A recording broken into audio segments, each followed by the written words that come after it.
多多使一个平平无奇的直伤技能，成功打出2段伤害时，直接控制对手，爆发输出，也能暴力拆车，甚至双杀，而且一旦推中就可以爽1天。要打出2段伤害，除了用普通移动卡移动攻击外，也可以透过瞬移卡打出闪推的效果，直接把自己帅到恋爱觉醒。也可以搭配轰轰破，速前改变单位置，让对手不再保持社交安全距离，强行贴，不仅可以在对局开头让对手不用花费步数就能团圆，也让队友可以接连招，实在是一石二鸟。轰轰破移动的物体距离是固定的，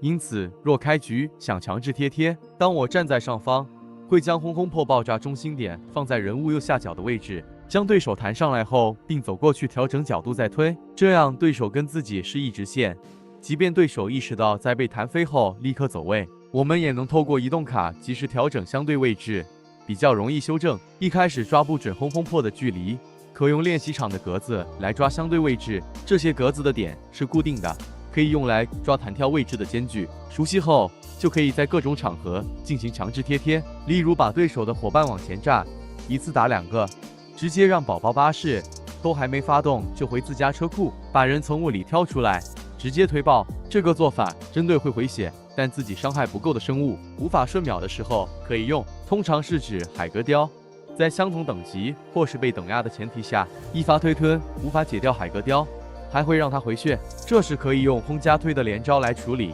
不能先推再轰，这是因为轰破的伤害生效会有延迟，打海格大怪需要伤害产生在一瞬间，先推再轰的话，海格怪就回血了。至于轰破的位置，在意后方石雕的后面往自己的方向炸。好的，接下来是推加速前的组合，跟轰破同理，利用速前改变对手位置后，再用推进攻。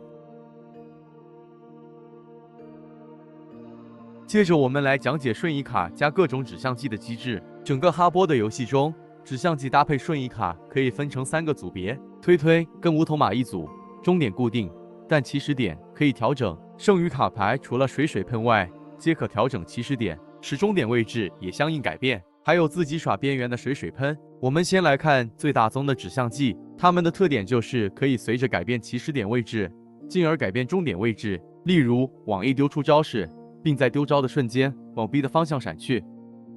此时弹道的位置便会随着瞬移的方向进行调整，也就是 B 的方向。此类卡牌包括爆炸、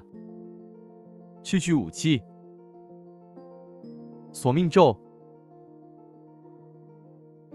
冰冻咒、变形咒、3不杀。猪，需注意在使用前面这些指向技时，想打的单位与你瞬移的地点需要在同一条直线上，手指点的位置要在己方半场才能顺利调整方向。建议以自己与最终目标的终点为主。接着我们来到闪推及无头骑士的机制说明，它们跟前面组别最大的不同是，终点在技能丢出时已确定，我们能调整的部分是出发的方向，要将 A 跟终点撞在一起，势必要与它们在同一直线上，在此线段上的任意一点都可以成功闪推。无头骑士也一样，找同一直线上的任意点。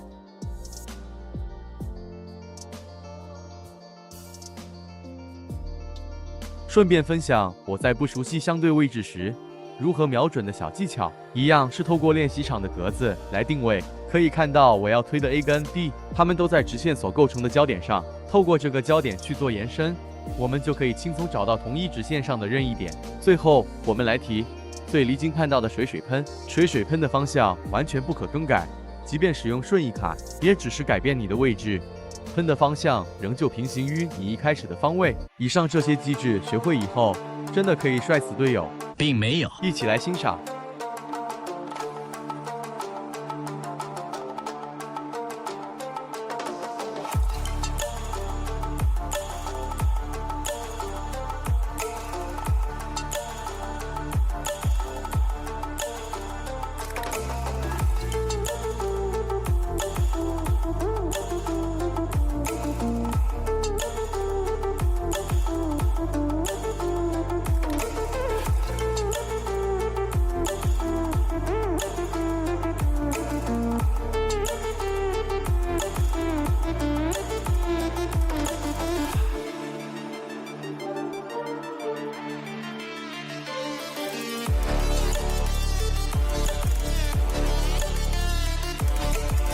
补充说明，更详细的推推及轰破机制可以参考小王老师的影片，在 B 站跟 YT 都找得到。感谢收看。